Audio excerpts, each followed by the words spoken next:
qual será que é a essência da teologia? O que a gente pode chamar de a medula do conhecimento teológico? O que é mais importante?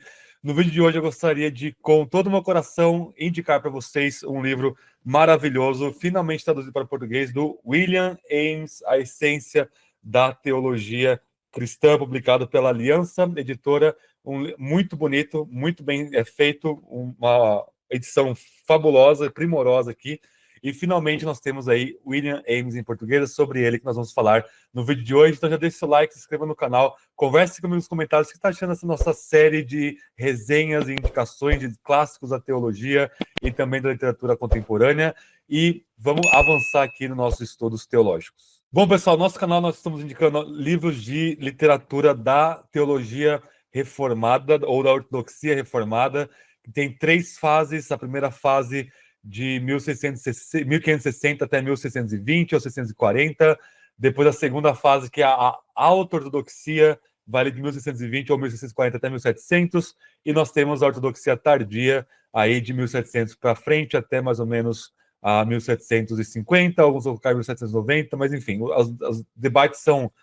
Sempre tem um debate sobre datação, porque nunca é um negócio muito preciso, mas já indiquei aqui para vocês Franciscus Junius, Tratado sobre a Verdadeira Teologia, livro fantástico. Se você não viu ainda, veja a resenha desse livro, publicada pela editora João Calvino, tá?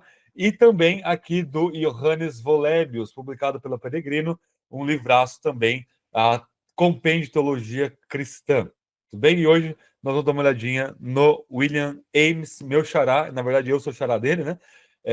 Ou Guilherme Amésios seria o nome em latim dele, como ele era conhecido. Esse livro foi muito influente e o William Ames também muito influente. Ele é ali da geração da alta ortodoxia, já da segunda fase da ortodoxia reformada, e alguém de muita influência, junto com William Perkins e muitos outros teólogos ali. Tá? Então ele nasceu em 1576 na Inglaterra, depois por diversas questões políticas, religiosas, enfim. Ele vai para a Holanda, se eu não me engano, em 1610, e ele morre lá na Holanda em 1633, tá? Então ele escreve o que é chamado de medula teológica, que traduziram como essência da teologia sagrada. Depois ele escreve um livro de ética também muito influente, e ele também é um observador no Sínodo de Dort, lá na Holanda. Ele entrou ali nos debates com o arminianismo como um representante gigante do calvinismo. Ele saiu vitorioso dos debates, a gente pode dizer assim, né? Ele vence os debates com os arminianos que ele debate. Vencer debate seria deixar a pessoa sem argumento e mostrar na Bíblia e tal. E por isso ele foi muito famoso, não só na Inglaterra, mas também nos Países Baixos e, de fato, em toda a Europa, ali no século XVII, tá? Ao ponto de que todo mundo lia a medula teológica dele, todo mundo lia depois que ele escreveu, e o pessoal falava até para o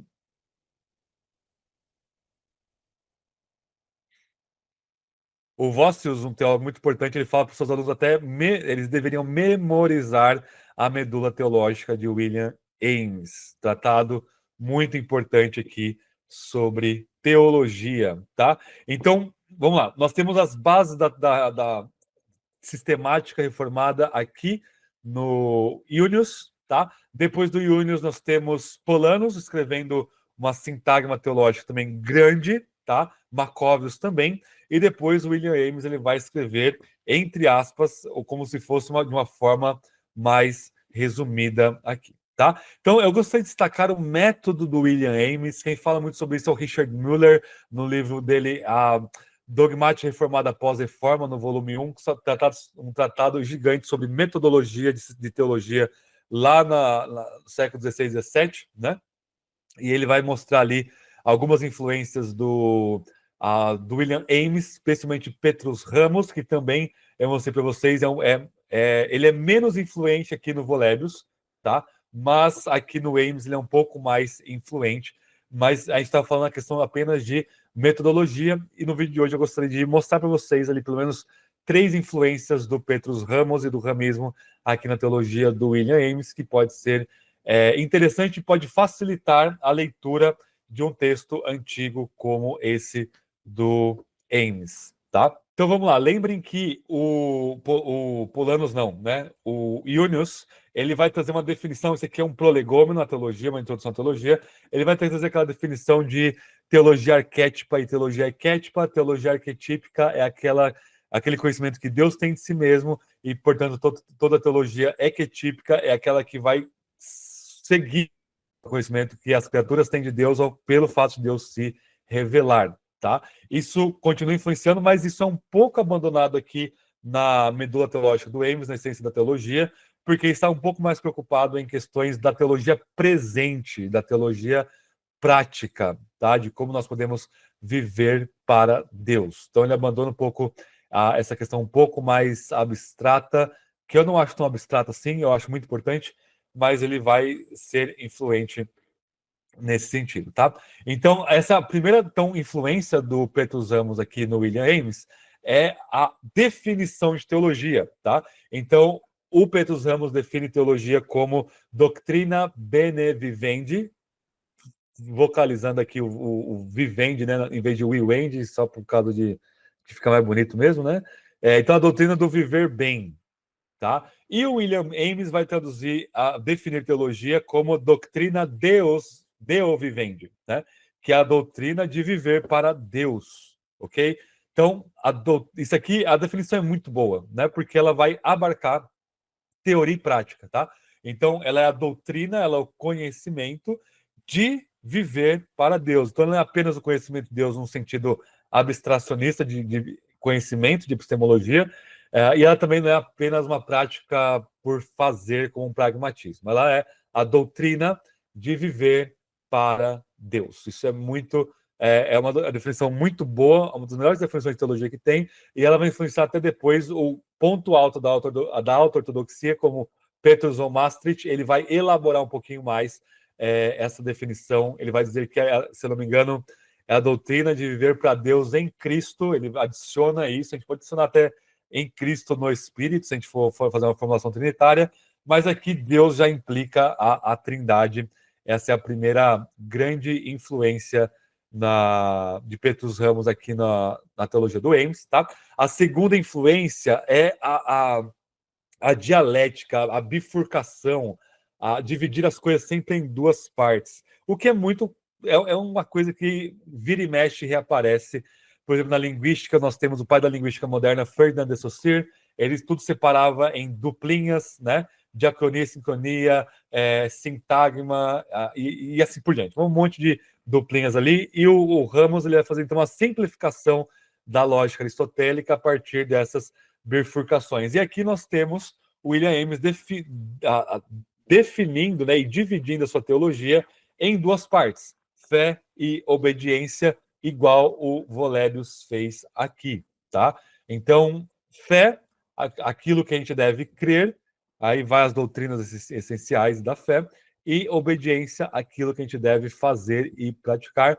Essa bifurcação fé e obediência, ela é uma influência do método ramista sobre a teologia do Wilhelm Amesius, tá? do William Ames. E a terceira técnica a terceira influência, na verdade, é a método de falar da doutrina de Deus, que é muito fundamental aqui também, tá? Então, quando eu falo sobre Deus, por exemplo, aparece uma bifurcação do tipo quem é Deus, né? E quem é Deus é dividido em o quão grande Deus é e como Deus é, e as bifurcações continuam, tá? Então, a questão da doutrina de Deus, então ela recebe então essa bifurcaçãozinha aí. Lá em Calbart também nós temos uma bifurcação onde o Calbart ele vai fazer duplinhas ali dos atributos de Deus. Parece muito o que os ramistas na metodologia fazem. Não estou falando que o Calbart foi influenciado pelo Petrus Ramos, mas as bifurcações elas são sempre aparentes, elas sempre voltam aqui na teologia.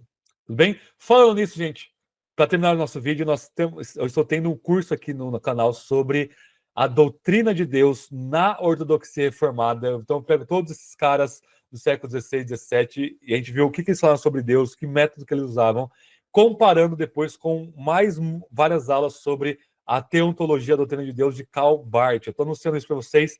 Nós temos vários alunos aqui conosco. E isso tudo está no nosso espaço de membros aqui no YouTube, tá? As aulas são ao vivo toda segunda-feira. O pessoal conversa comigo antes, conversa comigo depois. A gente fica batendo um papo muito bom sobre teologia. O pessoal todo aqui muito engajado em estudar teologia. E esse é um dos cursos, a gente não para, depois desse vai ter outros cursos, a gente vai voltar para patrística, a gente teve cursos sobre patrística aqui já, período medieval, reforma, teologia moderna, teologia bíblica e assim por diante. Se quer aprofundar o conhecimento teológico, venha estudar com a gente aqui no nosso espaço de membros, na nossa escola de teologia clássica, que eu chamo, mas que o YouTube não mudou o nome aqui ainda. Bem, a gente tem o curso de grego aqui também, que usa uma metodologia de aquisição de segunda linguagem contemporânea, da melhor que tem, para a gente realmente aprender a falar e a pensar em grego bíblico, para a gente aprender de fato o grego. Então, dê uma olhada aqui no nosso espaço de membros aqui embaixo.